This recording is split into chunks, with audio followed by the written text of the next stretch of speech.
Tonight, 3 archived stories from subscribers. This story was sent to me by a female subscriber. She told me she had hesitated for years before sharing it, not because it was frightening in the usual way, but because it felt deeply personal, something gentle, something unsettling in a quiet, lingering sense. "It's not about a monster or a curse," she wrote. "It's about love that didn't understand the word ending." When he was a young boy, his parents surprised him with a birthday gift he never expected, a small black kitten with bright, observant eyes. From the very first day, the cat followed him everywhere. Not like a playful kitten, like a shadow. If he sat down, the cat was already there. If he went to sleep, the cat curled beside him before the blankets even settled. It chose him. Everyone could see that. As the boy grew older, the cat grew older with him. It waited by the door when he came home from school. It slept on his books when he studied. It rested against his chest when he was sick. The cat wasn't loud. It didn't demand attention. It simply stayed. It felt less like owning a pet and more like being accompanied. When he left for college, the house felt emptier. The cat stayed behind with his parents, spending more time sitting by the window, watching the driveway. During his second year away, his parents called him late one evening. They told him the cat had passed away in its sleep. The words felt unreal, temporary, like they would change if he waited long enough. He came home that weekend. He buried the cat himself behind the house near the old oak tree. He didn't let anyone help. He wrapped the cat carefully, spoke to it, thanked it. He stayed there long after the hole was filled, hands resting in the dirt as if waiting for something to move. Nothing did. Months later, the family gathered in the living room to take a photo in front of the fireplace. A normal moment, a normal picture. When the photo was developed, someone noticed something odd. The young man was sitting in an armchair, and on his lap, a black cat, clear, defined, familiar. But there was no cat in the house. There hadn't been one for months. They laughed it off, a shadow, a trick of lighting. No one wanted to question it, except him. After that, small things began happening. The feeling of weight at the foot of the bed, a soft brush against his leg when he stood still too long, the sensation of being watched, not threatening, but attentive. He told himself grief does strange things, but the feeling never faded. Years later, after a painful breakup, he returned to his apartment alone. The silence felt louder than any argument. That night, he lay awake, staring at the ceiling. Then he felt it, a slight movement on the blankets, soft, careful, like paws. Something settled beside his arm, warm, light. His breath caught. He reached for the lamp and turned it on. Nothing. The bed was empty. When he turned the light off again, a soft purring filled the darkness, right beside him. He didn't scream. He didn't move. He let the sound wash over him. He knew, the same way you know when someone you love is near. The presence stayed until morning. It didn't happen every night, only when he felt truly alone. Sometimes there was purring, sometimes just warmth. Never fear, never cold. The subscriber ended her message with this. He realized his companion never left. Death just changed the way it stayed. Some spirits linger because they are angry, some because they are unfinished, and some stay because love never learned how to let go. This story was sent to me by a married couple living in Northern California. They described their home as ordinary, a quiet neighborhood, tall fences, friendly neighbors, nothing unusual. The kind of place where nothing bad is supposed to happen. "We never thought something could be inside the house with us," they wrote.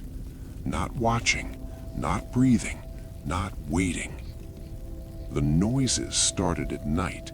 At first, they were so faint they could almost be ignored. A soft scraping sound, like fabric brushing against drywall. Sometimes a slow, rhythmic tapping. They assumed it was animals. "Probably rats," the husband said, "or squirrels. Old houses make noise." But something about the sounds felt wrong. They didn't scurry. They didn't scratch. They paused. A week later, the wife woke up suddenly in the middle of the night. She didn't know why at first. Then she heard it. Breathing. Slow. Controlled. Not animal. It came from the wall behind the bed. She held her breath and listened. The breathing stopped.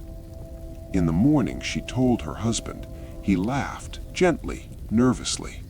"You were half asleep, dreaming." She wanted to believe him, so she did. Over the next few nights, the noises changed. Not louder, closer.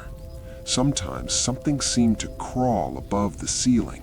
Other times it moved between the walls, slowly, carefully, like it was avoiding making noise.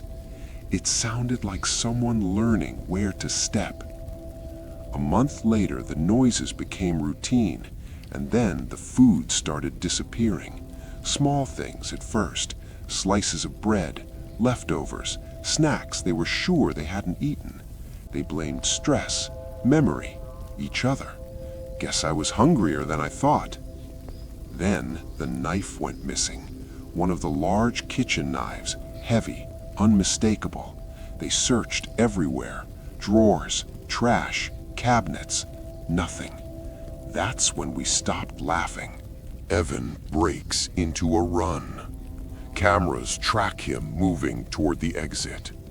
Behind him, in the reflection of passing car windows, metal poles, chrome bumpers, the smiling figure appears, closer each time. The reflections are sinking. Camera 7 captures Evan reaching the stairwell. He pulls the door open, pauses, looks at the glass panel. The reflection is already there, standing behind him, hand raised, smiling. The camera glitches. 14 frames are missing. When the feed stabilizes, only one man exits the stairwell. He walks calmly. His posture is slightly off. His smile is too wide. Evan Miller was reported missing at 7:42 a.m. His vehicle remained in the garage. The mirrors were intact. No fingerprints were found on the glass. However, every reflective surface on level B3 now shows a 2-second delay. Staff report seeing themselves smile before they do. File PL44 closed. Further review is not recommended. This was a record from the Secret Stories archive. After this, only reflections remain. This story was sent to me by a subscriber, a woman who, along with her husband and young son, had recently moved into a quiet suburban house. It was affordable, too affordable, but the neighborhood was clean, the street calm, and the house felt warm in that hollow, echoing way empty homes sometimes do. "We thought we were starting fresh," she wrote. "We didn't know someone else never finished leaving." The first week passed without incident. Boxes were unpacked, furniture was placed. The house slowly filled with life, footsteps, laughter, the hum of appliances. But the subscriber noticed something odd. The closet smelled faintly of old crayons and dust.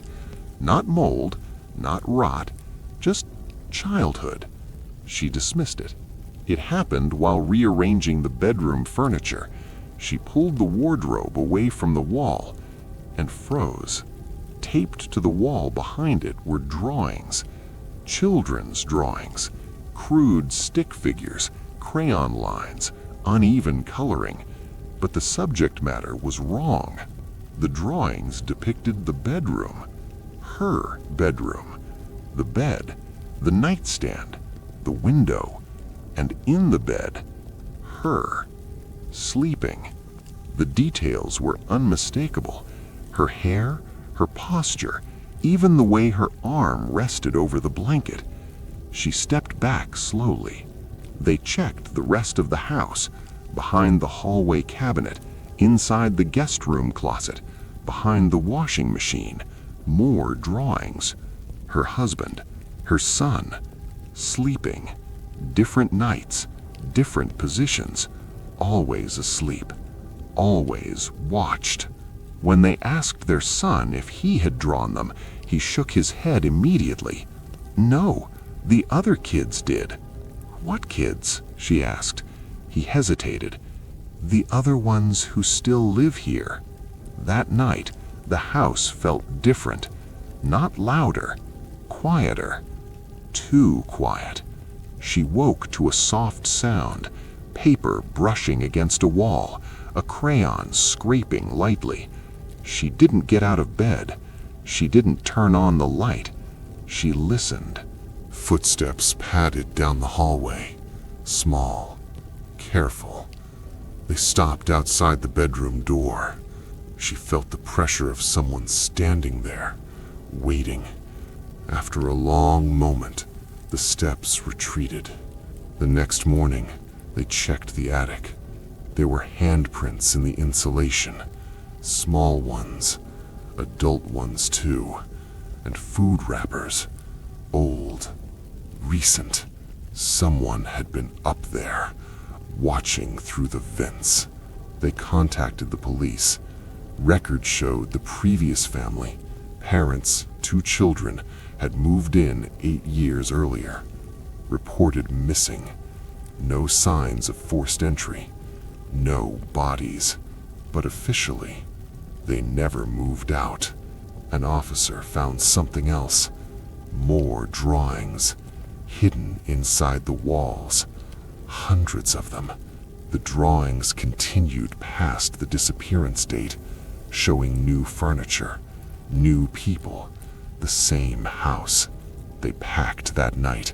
As they carried boxes to the car, the son tugged at her sleeve. "Mom, they're upset." "Who?" she asked, whispering. "The family. They don't like when people leave."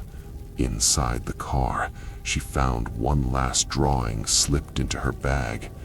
It showed the empty house, the door open, and behind the door, stick figures standing in the dark, smiling. They never returned.